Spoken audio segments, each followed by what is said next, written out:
Sì, sì, sì, sì, è proprio quanto più ci conosciamo che ci permette di gestire quegli intoppi e quei momenti al meglio, proprio per uscirne meno ammaccati possibile. Secondo me meno ci si conosce, più ci si fa male, ecco. Dato che è una canzone che invece di nascere melodia, piano e voce o chitarra e voce e quindi poi arrangiata, è una canzone che è nata sul ritmo che Rocco Rampino aveva pensato per me. Dunque l'Alessandra Flora, mia amica oltre che coautrice da tanto tempo, eh, ha pensato a una progressione armonica che in qualche modo desse una ciclicità alla cosa, se no il ritmo può durare 7 giorni come un mantra. E quindi quello che ho cercato di fare nella mia esperienza di ascoltatrice anche di canzoni è stato di iniziare con poche note, cioè continuare a far crescere questa cosa, cioè questa melodia, per cui va avanti, rotola su se stessa e si sviluppa fino ad aprirsi, ma anche lì continua a rotolare. Per cui è proprio come non lo so, l'ho pensato un po' come la genesi sia di un pensiero che di una sensazione, perché inizia piccolissimo e lentamente si fa presente, proprio come la famosa pulce nell'orecchio, che poi diventa un prurito, che poi diventa una tentazione irresistibile. E secondo me quando arriva il ritornello proprio apre perché non può fare altro, non può fare altro che aprire e rimanere lì. E se fosse stato possibile sarei andata ancora più a caricare, però te dici no, scrivi un'opera se devi fare così.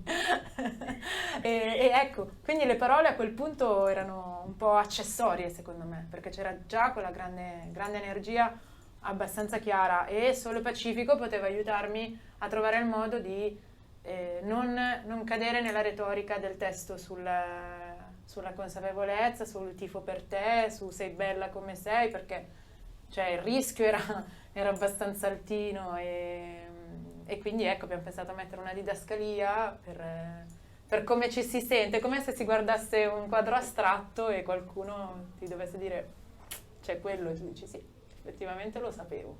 Sono una di quelle che pensa che se la vita ti dà i limoni ci devi fare il whisky sour, questo no?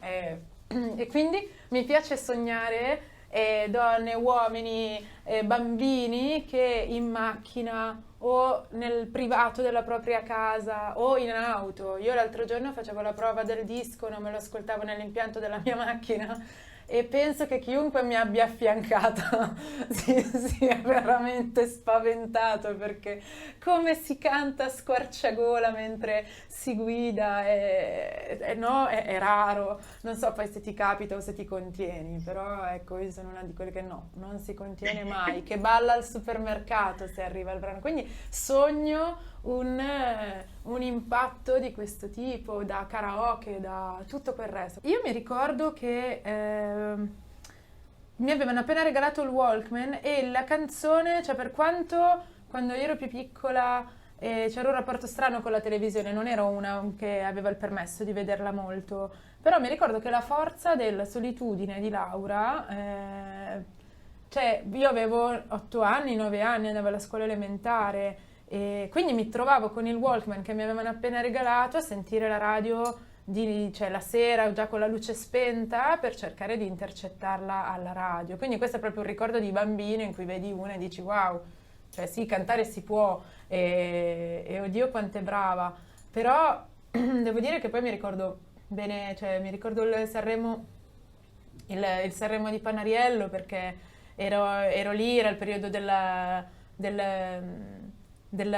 maternità, cioè era il primo anno in cui Mia c'era, quindi era invece che la televisione, proprio perché è inverno, quando i figli ti nascono a fine estate, cioè scordati di fare grandi attività d'inverno, e quindi in cui l'avevo guardato con molta attenzione, per cui cioè, di Sanremo soprattutto io ricordo gli interrogativi che già da sempre mi ero posta, tipo ok, questo è qua ora, dove sarà tra un po'?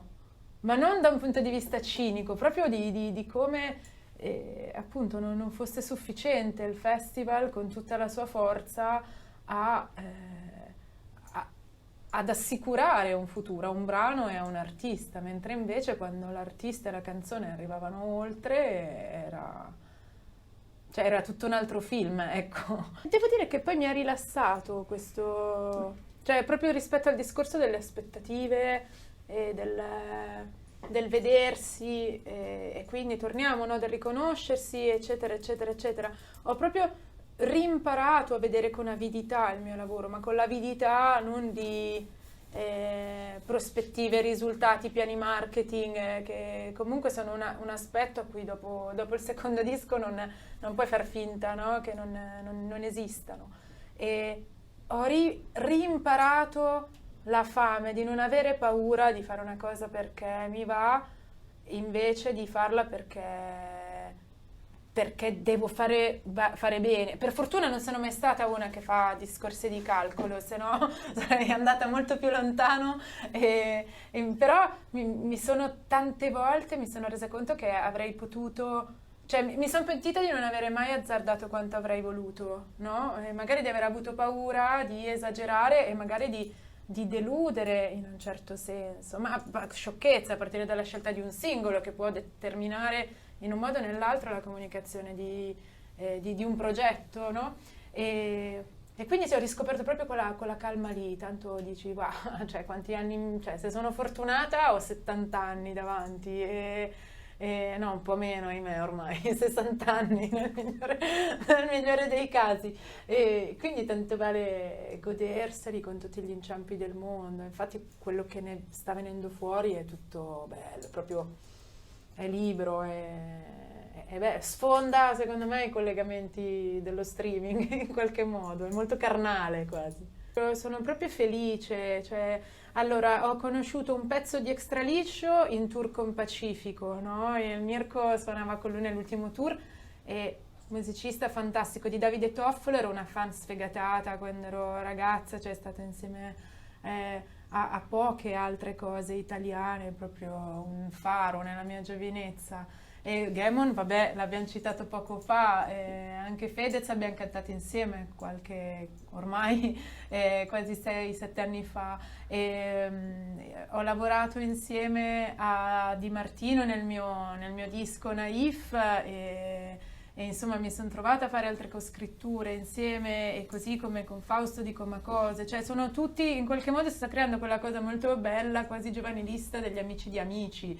Il fatto è che quando ci hanno presentato al pubblico noi siamo stati confinati da soli tra di noi al Casino, ha fatto sì che per incontrare un artista che conosci di fama, che stimi, non c'è quelle 7 persone intorno che ci fanno tutti percepire come un po' più stronzi anche, quindi è stato proprio ciao, tu chi sei? E lì a chiacchierare insieme ed è una cosa che ho trovato meravigliosa, è bellissima, proprio bella. Se ripartiamo con questo modo, secondo me potrebbe veramente succedere una cosa molto, molto bella per questo momento storico. Cioè ne ha bisogno, serve calore proprio. Soprattutto con un approccio molto più nouvelle vague, ecco, se vogliamo, perché quando io ho cominciato comunque eravamo in un ponte tra la vecchia discografia, la nuova, adesso c'è la nuovissima, quindi cioè proprio eterna figlia di mezzo, se vogliamo.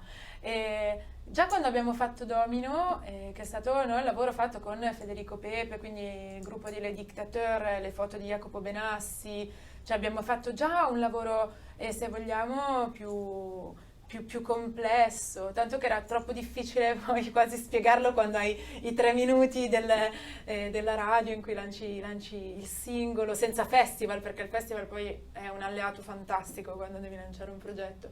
Quindi sì, vedendo questi ragazzi, chiamiamoli nuovi, quando poi nuovi non sono, perché se pensiamo alla storia, se andiamo a leggere tutti i curriculum di coloro che saranno a Sanremo, hanno tutti delle bellissime storie, sono forse più abituati a farsi tutto da sé e a interagire di più. Quindi per me è una grandissima possibilità di imparare una cosa nuova e il fatto di aver visto anche un po' dall'altro lato mi permette forse di avere un'esperienza più pratica anche su come si ottiene. Quindi chissà che cosa verrà fuori dal prossimo anno, sono curiosissima. Vorrei tanto imparare ad andare con i pattini a rotelle, ma quelli a 4 rotelle, no? Perché, sai, a Berlino abito vicino al Zoo 36, no? Un locale storicissimo dove andavano anche Iggy e David Bowie.